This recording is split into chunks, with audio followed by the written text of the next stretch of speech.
ನಮಸ್ತೆ ಸ್ನೇಹಿತರೆ, ಷೇರು ಮಾರುಕಟ್ಟೆಯಲ್ಲಿ ನಾವು ಸಾಮಾನ್ಯವಾಗಿ ಕೇಳುವ ಶಬ್ದಗಳೆಂದರೆ ಇಂದು ಮಾರುಕಟ್ಟೆ ಗ್ಯಾಪ್ ಅಪ್ ಓಪನಿಂಗ್ ಆಗುತ್ತದೆ ಅಥವಾ ಗ್ಯಾಪ್ ಡೌನ್ ಆಗುತ್ತದೆ ಎಂದು. ಹಾಗಾದರೆ ಈ ಗ್ಯಾಪ್ ಅಪ್ ಮತ್ತು ಗ್ಯಾಪ್ ಡೌನ್ ಎಂದರೆ ಏನು ಅನ್ನೋದನ್ನು ನೋಡೋಣ.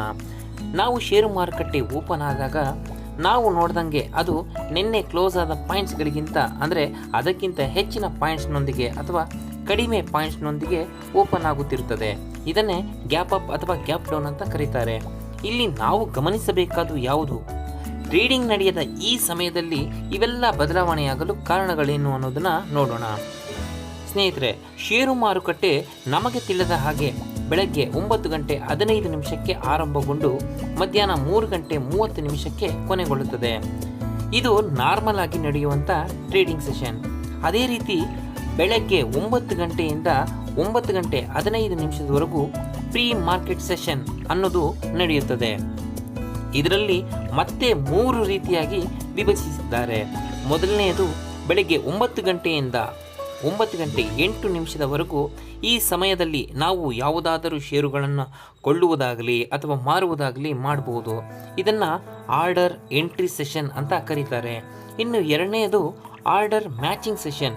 ಇಲ್ಲಿ ನೀವು 9 ಗಂಟೆ 8 ನಿಮಿಷದಿಂದ 9 ಗಂಟೆ 12 ನಿಮಿಷದವರೆಗೂ ನೀವು ಯಾವುದಾದರೂ ಆರ್ಡರ್ ಮಾಡಿದರೆ ಅದನ್ನು ಕ್ಯಾನ್ಸಲ್ ಮಾಡುವುದಾಗಲಿ ಅಥವಾ ಮಾಡಿಫಿಕೇಷನ್ ಮಾಡುವುದಾಗಲಿ ಮಾಡಲು ಸಾಧ್ಯವಿಲ್ಲ. ಇಲ್ಲಿ ಮಾಡಿದ ಆರ್ಡರ್ಗಳೆಲ್ಲವೂ ಮ್ಯಾಚ್ ಆದರೆ ಎಕ್ಸಿಕ್ಯೂಟ್ ಆಗುತ್ತದೆ. ಇನ್ನು ಈ ಪ್ರೀ ಮಾರ್ಕೆಟ್ ಸೆಷನ್ನ ಕೊನೆಯ ಭಾಗ ಅದು ಬೆಳಗ್ಗೆ 9 ಗಂಟೆ 12 ನಿಮಿಷದಿಂದ 9 ಗಂಟೆ 15 ನಿಮಿಷದವರೆಗೂ ನಡೆಯುತ್ತದೆ. ಈ ಸಮಯವನ್ನು ಬಫರ್ ಪೀರಿಯಡ್ ಅಂತ ಕರೀತಾರೆ. ಇಲ್ಲಿ ಪ್ರೀ ಓಪನ್ ಸೆಷನ್ನಿಂದ ಅದು ನಾರ್ಮಲ್ ಟ್ರೇಡಿಂಗ್ ಸೆಷನ್ ಆಗಿ ಸೆಟಲ್ ಆಗ್ತಾ ಬರುತ್ತದೆ. ಇನ್ನು ಕೊನೆಯದಾಗಿ ಷೇರು ಮಾರುಕಟ್ಟೆ 3 ಗಂಟೆ 30 ನಿಮಿಷಕ್ಕೆ ನಾರ್ಮಲ್ ಮಾರ್ಕೆಟ್ ಸೆಷನ್ ಕ್ಲೋಸ್ ಆದ ನಂತರ ಅಂದರೆ ಮಧ್ಯಾಹ್ನ 3 ಗಂಟೆ 40 ನಿಮಿಷದಿಂದ 4 ಗಂಟೆಯವರೆಗೆ ಪೋಸ್ಟ್ ಕ್ಲೋಸಿಂಗ್ ಸೆಷನ್ ಅಂತ ಇರುತ್ತದೆ.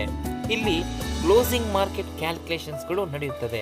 ಒಂದು ವೇಳೆ ನೀವೇನಾದರೂ ಮಾರುಕಟ್ಟೆ ಮುಗಿದ ಮೇಲೂ ಆರ್ಡರ್ ಪ್ಲೇಸ್ ಮಾಡಬೇಕಾದ್ರೆ ಅದು ಸಾಧ್ಯವಿದೆ. ಅಂದರೆ ನಮ್ಮ ಟ್ರೇಡಿಂಗ್ ಅಕೌಂಟ್ನಲ್ಲಿ ಈ AMO ಅಂದರೆ ಆಫ್ಟರ್ ಮಾರ್ಕೆಟ್ ಆರ್ಡರ್ ಅನ್ನೋದ್ರ ಮೂಲಕ ನಾವು ಮುಂದಿನ ದಿನ ಪ್ರೀ ಮಾರ್ಕೆಟ್ ಅವರ್ಸ್ವರೆಗೂ ಆರ್ಡರ್ಗಳನ್ನ ಪ್ಲೇಸ್ ಮಾಡ್ಬೋದು. ಮಾರ್ಕೆಟ್ ಸೆಷನ್ ಮುಗಿದ ನಂತರ ಅಂದರೆ ಸಂಜೆಯಿಂದ ಮರುದಿನ ಮಾರ್ಕೆಟ್ ಸೆಷನ್ ಓಪನ್ ಆಗುವವರೆಗೂ ಯಾವುದಾದರೂ ಒಂದು ಕಂಪನಿಗೆ ಸಂಬಂಧಿಸಿದಂತೆ ಅಥವಾ ಗ್ಲೋಬಲಿ ಇಂಪ್ಯಾಕ್ಟ್ ಆಗುವಂತಹ ಯಾವುದಾದರೂ ಸುದ್ದಿ ಬಂದಿದೆ ಎಂದಿಟ್ಟುಕೊಳ್ಳಿ.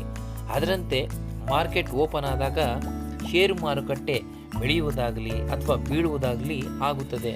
ಹಾಗಿರುವಾಗ ಇಂದಿನ ಪೋಸ್ಟ್ ಮಾರ್ಕೆಟ್ ಸೆಷನ್ ಕ್ಲೋಸ್ ಆದಾಗಿನಿಂದ next day pre market open ಆಗುವವರೆಗೂ ನಾವು ಈ AMO ಅಂದರೆ ಆಫ್ಟರ್ ಮಾರ್ಕೆಟ್ ಆರ್ಡರ್ ಅಥವಾ ಆಫ್ ಮಾರ್ಕೆಟ್ ಅಂತಲೂ ಕೆಲವು ಬ್ರೋಕರೇಜ್ಗಳು ಕರೀತಾರೆ.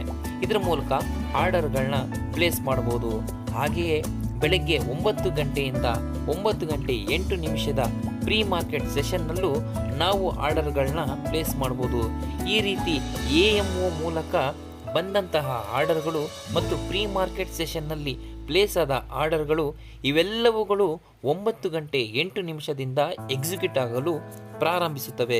ಇವೆಲ್ಲವುಗಳು ಎಕ್ಸಿಕ್ಯೂಟ್ ಆದ ನಂತರ ಇವೆಲ್ಲವುಗಳನ್ನು ಕೂಡಿ ಕಳೆದು ನಂತರ ಅದು ಮಾರುಕಟ್ಟೆ ಓಪನ್ ಆದ ನಂತರ ಅಂದರೆ 9 ಗಂಟೆ 15 ನಿಮಿಷಕ್ಕೆ ಓಪನ್ ಆಗುವ ಪಾಯಿಂಟ್ಸ್ಗಳ ಮೇಲೆ ಇಂಪ್ಯಾಕ್ಟ್ ತೋರಿಸುತ್ತದೆ.